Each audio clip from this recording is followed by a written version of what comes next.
We're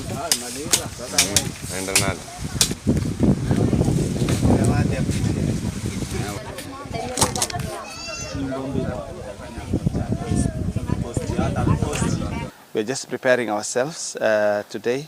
We are distributing meat packs to families who are vulnerable and may not have access to the ceremony properly. And basically what we are supporting is today we are doing the inspection of the animals just to see whether the animals are fit for human consumption. We've brought in public health officers to help us look at the animals and see whether they are fit for human consumption and whether they are the right animals to distribute, because as Islam says, when you're giving something, you must give the best in whatever you do.